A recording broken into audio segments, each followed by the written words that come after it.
আজকে বানিয়ে ফেলেছি সকলের খুব পছন্দের সরস্বতী পুজো স্পেশাল মটর পোলাও। সকলের কেন, আমারও কিন্তু খুব পছন্দের এই রেসিপি। যে কোনো পুজো পার্বণে ভোগের প্রসাদ হিসেবে কিন্তু অসাধারণ লাগে এই মটর পোলাও।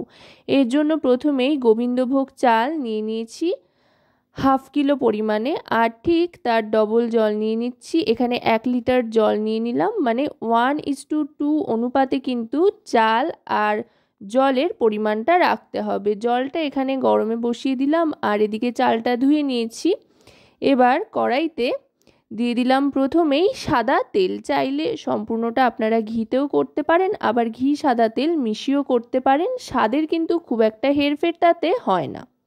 এবার বেশ খানিকটা ঘি দিয়ে দিলাম। ঘি আর সাদা তেল দুটো ভালো করে মিশিয়ে নেওয়ার পর এবার এতে ফোড়ন হিসেবে দিয়ে দিচ্ছি গোটা গরম মশলা, ছোট এলাচ, লবঙ্গ, দারচিনি দিয়ে দিলাম। আর যদি স্টার এনিস হাতের কাছে থাকে তো একটা দিলে ভালো হয়, আর স্টার এনিস না থাকলে মৌরি গুঁড়ো ব্যবহার করতে পারেন। আর দিয়ে দিলাম তেজপাতা। এবার দিয়ে দিলাম আদার কিমা। আদা বাটার থেকে এই রেসিপিতে কিন্তু আদার কিমা দিলে এর টেস্ট অনেক গুণ বেড়ে যায়। 1 ইঞ্চি পরিমাণে আদা কিমা করে দিয়ে দিয়েছি। এবার দিয়ে দিচ্ছি কাজু বাদাম আর কিশমিশ। কাজু বাদাম আর কিশমিশটা কিন্তু মশলা ফোড়নের সময়ই দিয়ে দিতে হবে। আর তার সাথে দিয়ে দিলাম খুবই সামান্য পরিমাণে কাঁচা লঙ্কা। পোলাও সাধারণত একটু মিষ্টি মিষ্টি হয়, তবে লঙ্কা দিলে স্বাদে খুব সুন্দর একটা ব্যালেন্স আসবে। এবার দিয়ে দিচ্ছি ধুয়ে রাখা গোবিন্দভোগ চালটা। ফোড়ন দিয়ে গরম মশলা ফোড়নের থেকে একটা হালকা মিষ্টি গন্ধ আসতে শুরু করলেই কিন্তু এক এক করে সমস্তটা দিয়ে দিতে হবে। চালের সাথেই কিন্তু কাজু কিশমিশ সবটা ঠিকঠাকভাবে ভাজা হয়ে যাবে। এবার গ্যাসের ফ্লেমটা মিডিয়াম টু লোতে রেখে দিয়ে দেব মটরশুঁটি। যেহেতু মটর পোলাও, সেই জন্য মটরশুঁটি তো দিতেই হবে। শীতকালে কিন্তু যে কোনো অনুষ্ঠানে বা পুজোতে এই রেসিপিটা আপনারা চটপট বানিয়ে নিতে পারেন। এবার মটরশুঁটিটা দিয়েও একটু ভালো করে ভেজে নিচ্ছি। অবশ্যই কিন্তু মিডিয়াম টু লো ফ্লেমে রেখে ভাজতে থাকতে হবে, যাতে কোনোভাবেই নিচে পোড়া লেগে না ধরে, সেদিকে লক্ষ্য রেখে। আর এখন কিন্তু খুন্তি বা হাতা যেটাই হোক সেটা কিন্তু নাড়তে থাকতে হবে। এবার দিয়ে দিলাম সামান্য একটু হলুদ গুঁড়ো, আর দিয়ে দিচ্ছি পরিমাণ মতো লবণ।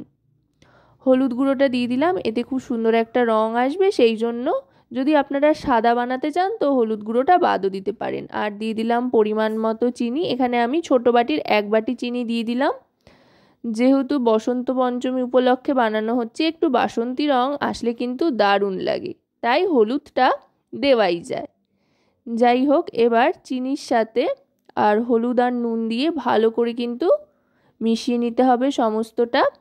চারদিকে যেন সমানভাবে মিশে যায় সেদিকে লক্ষ্য রেখে কিন্তু গ্যাসের ফ্লেমটা মিডিয়াম টু লোতে রেখে ভালো করে মিশিয়ে নিতে হবে। এতে করে চালটাও আর একটু ভাজা ভাজা হয়ে যাবে, আর পোলাওয়ের খুব সুন্দর একটা রঙও আসবে। এবার যেই জলটা গরম বসিয়েছিলাম সেটা কিন্তু বলক উঠতে আরম্ভ করেছে। এবার তার মধ্যে আস্তে আস্তে সমস্তটা ঢেলে দিলাম কড়াইয়ের থেকে। এটা একটু সাবধানতা অবলম্বন করে করতে হবে, যেহেতু সবটাই গরম, তাই যাতে কোনোভাবেই হাতে ছ্যাঁকা না লাগে সেদিকে লক্ষ্য রেখে ধীরে ধীরে ঢেলে দিতে হবে।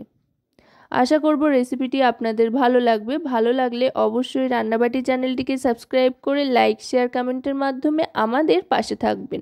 আর পাশে থাকা বেল আইকনটি অন করে দেবেন সবার আগে সমস্ত রকম রান্নার নোটিফিকেশান পাওয়ার জন্য। আর যদি রেসিপিটি ফেসবুক পেজ থেকে দেখেন তো অবশ্যই রান্নাবাটি ফেসবুক পেজটিকে ফলো করার অনুরোধ রইল। দেখুন, এবার আরেকটু নাড়াচাড়া করে নেব ভালো করে। গ্যাসের ফ্লেমটা কিন্তু এবার মিডিয়াম টু হাইতে রেখে ভালো করে ফুটিয়ে নিতে হবে। গোবিন্দভোগ চাল কিন্তু সেদ্ধ হতে খুব একটা বেশি সময় লাগে না, খুব তাড়াতাড়ি কিন্তু রান্না হয়ে যায় গোবিন্দভোগ চালে, আর খুব সুন্দর গন্ধও আসে। এই সময় থেকেই কিন্তু দারুণ সুন্দর সেন্ট ছাড়তে আরম্ভ করে, অসাধারণ একটা টেস্টও আসে। এবার কিন্তু এটাকে একটু ফুটতে দিতে হবে মিডিয়াম টু হাই ফ্লেমে। আর থেকে থেকে একটু নেড়ে দিতে হবে যাতে কোনোভাবে লেগে না ধরে। আর জলটা কিন্তু একেবারে পরিমাণ মতোই রাখতে হবে, 1:2। 1 বাটি চালের জন্য 2 বাটি জল। এর বেশি হলে কিন্তু পোলাও আর ঠিকঠাক তৈরি হবে না, খিচুড়ি হয়ে যাওয়ার সম্ভাবনা থাকে। যাই হোক, এবার গ্যাসের ফ্লেমটা অফ করে দিয়ে ঢাকনা চাপা দিয়ে দিলাম। 30 মিনিট থেকে 1 ঘন্টা মতো রাখলে খুবই ভালো হয়। তারপরে ঢাকনা সরিয়ে নিলাম, গ্যাসের ফ্লেম অফ করে দিয়েছিলাম ঢাকনা চাপা দেওয়ার আগে। এবার ঢাকনা সরিয়ে নিয়ে দেখুন কত সুন্দর পোলাওয়ের টেক্সচার এসছে, একেবারে ঝরঝরে আর দারুণ সুন্দর কিন্তু গন্ধও ছাড়ছে, চারপাশ একেবারে গন্ধে মুখরিত যাকে বলে পোলাওয়ের। এবার এটা সার্ভ করে দেব। আপনারা কিন্তু আপনাদের পছন্দ মতো যে কোনো রেসিপি বা সাইড ডিশের সাথে এটা সার্ভ করতে পারেন। আমি বেগুনি ভাজার সাথে সার্ভ করছি। তো আজকের এই রেসিপিটি কেমন লাগলো অবশ্যই কিন্তু জানাবেন।